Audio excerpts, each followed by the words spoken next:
Okay, so there are two phases. Okay, we're going to learn in designing a relationship with cooperation and trust in a supply chain. These two phases to supply chain relationship include the design phase and the management phase. Okay, so where environment for cooperation and trust is built. Okay, so we call it design phase. And once an environment for cooperation and trust is built, okay, then managing that cooperation and trust in the supply chain is management phase. Okay, so this whole process includes four stages, that is assessing the value of relationship and its contributions, relationship between supplier of raw materials and manufacturer, relationship between manufacturer and wholesaler, relationship between manufacturer and retailer, this way. So assessing the value of the relationship and its contributions, then identifying operational roles and decision rights for each party. Party here are nothing but suppliers of raw materials, manufacturers, wholesalers, and retailers. So identifying their operational roles and decision rights.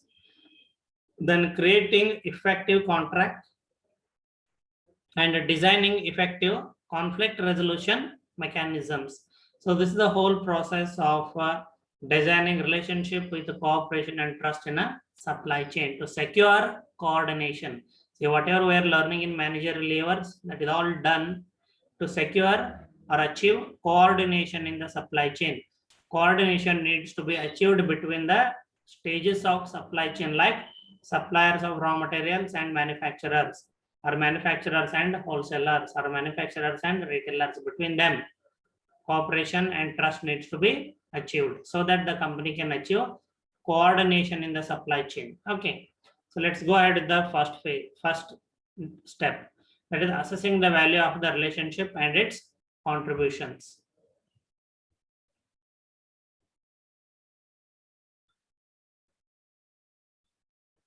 Okay, so assessing the value of the relationship and its contributions.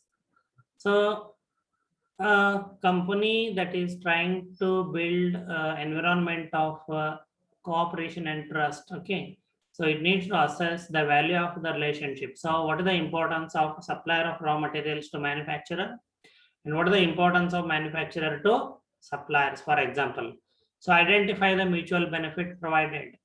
Okay, so in my example, okay, a company can manufacture its end products only by way of receiving the raw materials required. Okay, so the benefit to the manufacturer by way of associating with the supplier is it receives raw materials using which the company will make finished goods, and by selling them they earn revenue. And what is the mutual benefit for the supplier? The supplier of raw material will earn revenue by way of selling raw materials to the manufacturer or to the buyer. So this way identify the mutual benefit provided between different stages. It may be even transport company and the logistics company and the manufacturer, for example. What are the mutual benefits? Logistics company can help reduce the logistics costs, okay, and provide responsiveness and efficiency to the supply chain that way. Okay, so what is the benefit? This is the benefit for manufacturer. What is the benefit for logistics company? Okay, increase the revenues. Identify the criteria used to evaluate the relationship. Okay, that is increase in profit. Say, for example, if a manufacturer outsources transportation function, okay, so what will be the, how much cost will be reduced, okay, due to the outsourcing of transportation function, and that leads to how much increase in the profit. So identify the criteria used to evaluate the relationship. So how much profit is being increased, okay, due to the relationship between manufacturer and logistical company, for example. Okay, then important to share benefits equitably. Okay, so remember, okay, we have learned about supply chain profits. Profit should be equally shared by all the stages, like supplier of raw materials, manufacturer, wholesaler, and retailer. Okay, so only then environment of cooperation and trust, okay, can be created. So because of the fair deal. So it is important to share benefits equitably. So total supply chain profit should be more. It should not end up the way that one party or one stage earns more profit at the cost of other stage. Clarify contribution to each party and the benefits each party will receive. See, this is like building a basis for an environment of cooperation and trust. The second stage is identifying operational roles and decision rights for each party. Okay. So recognize interdependence between the parties. This will help identify the operational roles and the decision rights for each party. Okay, so there is sequential interdependence. Activities of one partner precede the other. Okay, say for example, only when the manufacturer receives the raw material, he can manufacture the raw materials, right? So the sequential interdependence. Okay, then activities of one partner precede the other. A reciprocal interdependence. The parties come together, exchange information and inputs in both directions. Remember Dell and Intel. So Dell shares the actual demand data, real-time demand data with Intel. Dell also shares the information of inventory of the different types of microprocessors of Intel at its assembly plants and warehouses.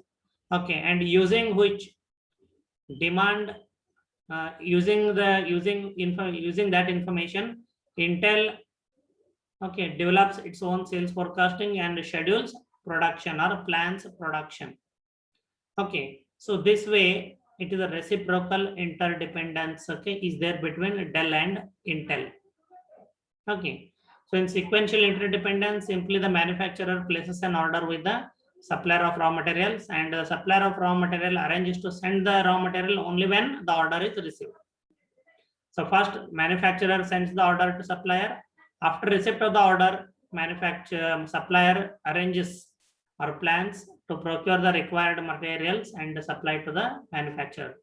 That is sequential interdependence. But the interdependence between Dell and Intel is reciprocal. Okay, then identify operational roles and decision rights for each party. Sequential interdependence is the traditional supply chain form. Okay, and the reciprocal interdependence is more difficult but can result in more benefits, as in case of Dell and Intel. Okay, I hope we can always remember. So one more reciprocal interdependence example is the the reciprocal interdependence between Procter and Gamble and Walmart. See how orders are dispatched. Walmart's order, Walmart is a retailer. I hope you know. Being MBA students, you cannot say I don't know. Walmart is a retailer and a Fortune #1 company, world's largest company. Procter and Gamble, okay, is a FMCG company.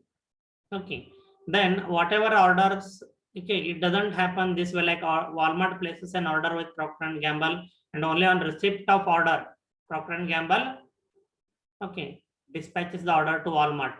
Okay, how it happens is the computers of Walmart and computers of Procter and Gamble distributors in a given geographical area are connected to each other.